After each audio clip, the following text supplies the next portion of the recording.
Does that say butt? Huh? Butt? What? Above luck. Above what? What does that say? DNT? Defense? BUT? HP, MP, heart attack, defense. Continue? Continue? But? What the fuck is that? What? Which one? The one above luck. Luck? INT. Intuition? Introspection?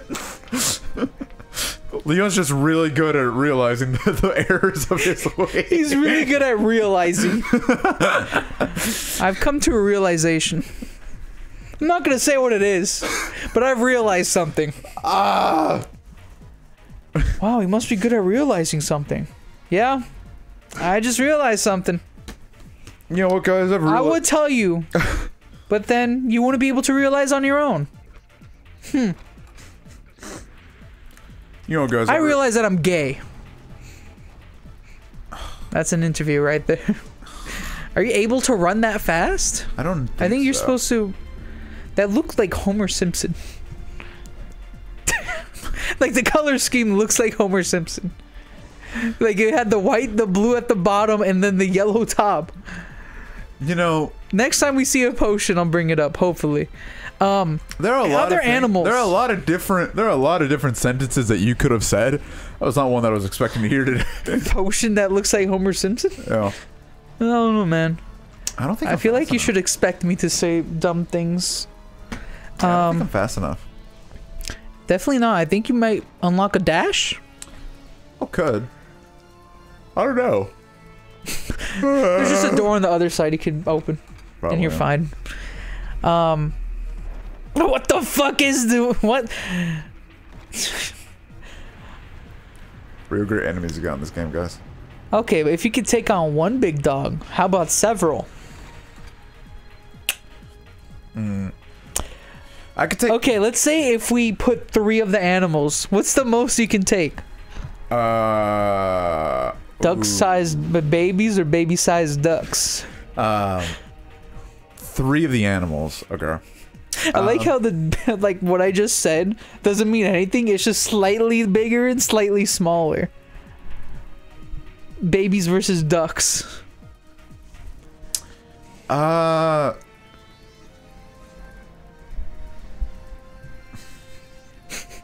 think I would still stick with my answer. I think it's a large dog. I could for sure take on 3 hamsters. I think it would. I think it would be like. I think it would have cruel. to. I think it would have to lower the quality of dog, though.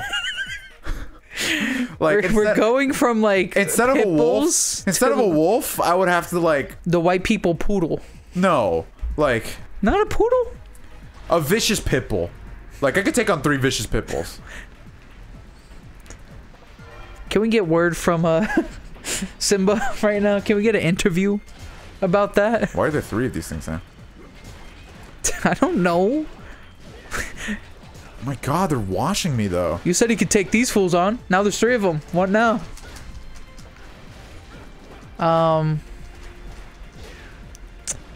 Beavers. I think I could take on 3 beavers. Grab them by the tails, flop them around. You know what animal that's tiny animal I wouldn't want to take on is a squirrel. They seem fast, but I think I could grab it by the tail. And but they're biting. They could break your finger off. That's true. I grab them by the tail. Can crack Dude, raw, they can crack raw acorns, bro. Come on. I'll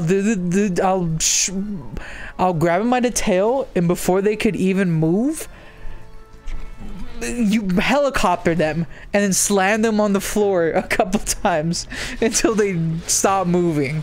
Oh god. I think if it does eventually bite me, I will sacrifice whatever finger it bites and I will crush it with my hands. I feel like its rib cage is small enough for me to crush. I think the only way to I think the only way to legit take on I think I could take on Big Flopper. What is he? A lynx. Oh. Nah, I can't take on a big flop. It's one of those big cats. Big cats built different. Built different.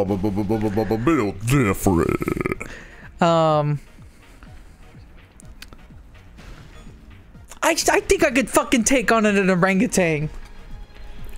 One of those stupid little monkeys. You can't. An orangutan isn't the small one. I know it's not the small one, but it's one of the big ones that are pretty stupid. I don't think they could fight. Could you take on a pygmy marmoset? I think you could take on a pygmy marmoset. What the fuck's a pygmy marmoset? Larry, put up a picture of a pygmy marmoset. I can't see Larry. A pygmy? Pygmy. Pygmy. I think there's a Y instead of the I. Alright. What the fuck is this? What is that? They're like very tiny. They're like finger. Yeah, I could fucking squash that dude. I think that's the most monkey I could take on. That's the smallest of monkeys. Exactly. You can't take on a monkey, bro. You don't know what a monkey is like at full strength. Okay, ape, I get. You know, chimp, yeah, I get that too. But one of those small monkeys, come on. What are they gonna do, fling shit at you? I'll eat that shit. We don't know how powerful they are.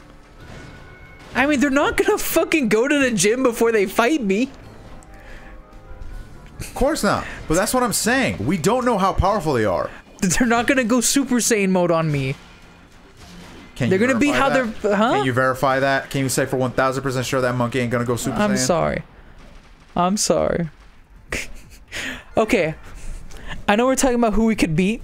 How long can you survive against 3 gorillas? Let's say you're in a jungle. Let's say we give you climbing, like some type of climbing gear that you could use really, really fast. Sure.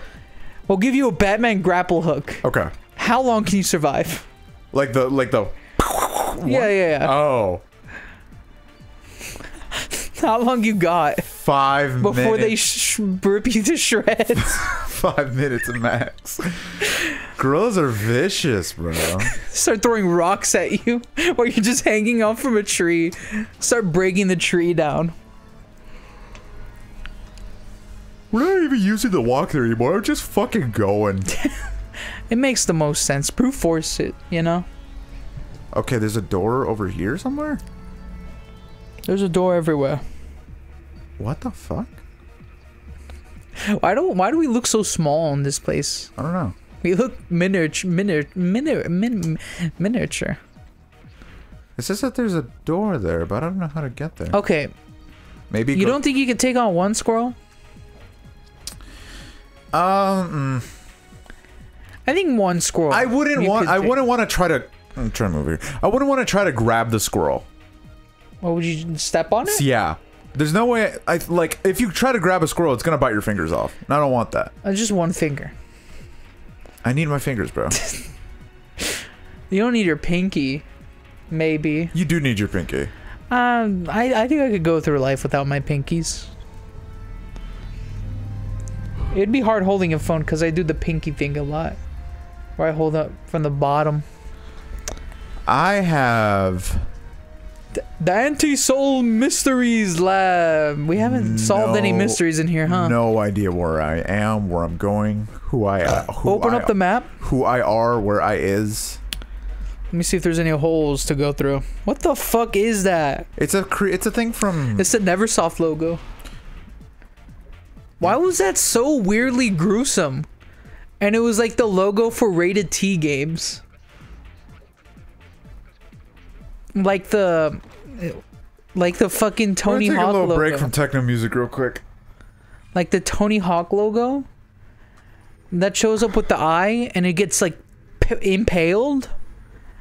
Why was that allowed? For no reason. Oh my God. I'm just trying to escape. I don't want to see a fucking eye try to survive and then get impaled. Okay. Let's strategize real quick. Before we do that, though. Like the Pixar one's kind of gruesome too, but like it's letters. Here's the issue. I'm not allowed to. I don't think I am. I can switch floor. Fucking. Hold on. I can switch floors with circle. Okay. Wait, go to floor above. There's a door over there. Where? At the top. No, but I couldn't get into there from that room. Oh, okay. Oh yeah, was it the one with the falling things? There's a door to the left of this place. Yeah. With that grayed out place. Maybe we could try that. There's a little area right here. Yeah. But I don't know what that is.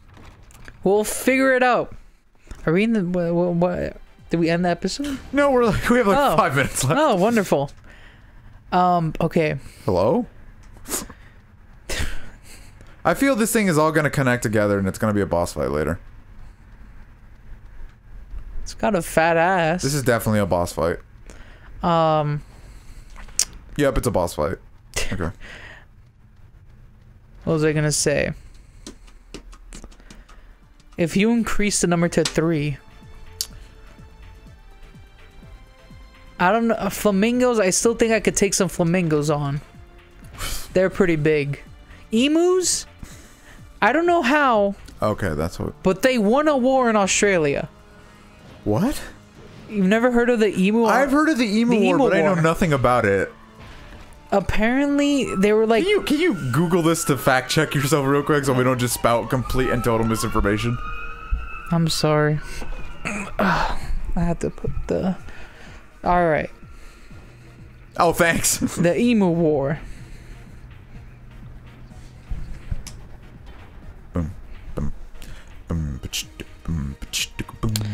Alright. The Emu War, also known as the Great Emu War, was a nuisance wildlife management military operation undertaken in Australia over the later part of 1932 to address public concern over the number of emus said to be running amok in the Champion district of Western Australia. Ignore this real quick. We are playing on the Dreamcast. Don't worry, guys. We are playing on a legit PlayStation 2. I would never buy a digital game ever. Background. Following World War I, large numbers of discharged veterans who served in the war were given land by the Australian government to take up farming within Western Australia, often in agriculturally marginal areas. Huh? I didn't explore any of the rooms down there or that side. With the government promising and failing to deliver assistance in the form of subsidies. In spite of the recommendations in the promised subsidies, wheat prices continued to fall, and by October 1932, matters were becoming intense, with the farmers preparing to harvest the season's crop while simultaneously threatening to refuse to deliver the wheat. The difficulties facing farmers were increased by the arrival of as many as 20,000 emus. Emus regularly migrate after their breeding season, heading to the coast from the inland regions. With the clear land and additional water supplies being made available for livestock by the Western Australian farmers, the emus found that the cultivated lands were good habitat, and they began to foray into farm territory, in particular the marginal farming land around Chandler and Walgulan. These aren't real places. The emus consumed and spoiled the crops, as well as leaving large gaps in fences where rabbits could enter and cause further problems. Farmers relayed their concerns about the birds ravaging their crops, and deputation of ex-soldiers were sent to meet with the Minister of Defense, Sir George Pierce. Having served in World War I, the soldier settlers were well aware of the effectiveness of machine guns, and they requested their deployment. The minister readily agreed, although with conditions attached. The guns were to be used by military personnel. So you're telling me these motherfuckers sold a lot of birds and went, "Hey, machine guns, bro, please, please." It was 20,000 birds, man. Come on. The minister... They never thought to just punch one of these motherfuckers. The minister readily agreed, although with conditions attached. The guns were to be used by military personnel only. Troop transport was to be financed by the Western Australian government. And the farmers would provide food, accommodation, and payment for the ammunition. Pierce also supported the deployment on the grounds that the birds would make good target practice, while it has also been argued that some in the government may have viewed the operation as a way of being seen to be helping the Western Australian farmers to stave off the succession movement that was brewing. And now into the war. Well, next time on Loos Harlock, we'll get into the Great Emu War.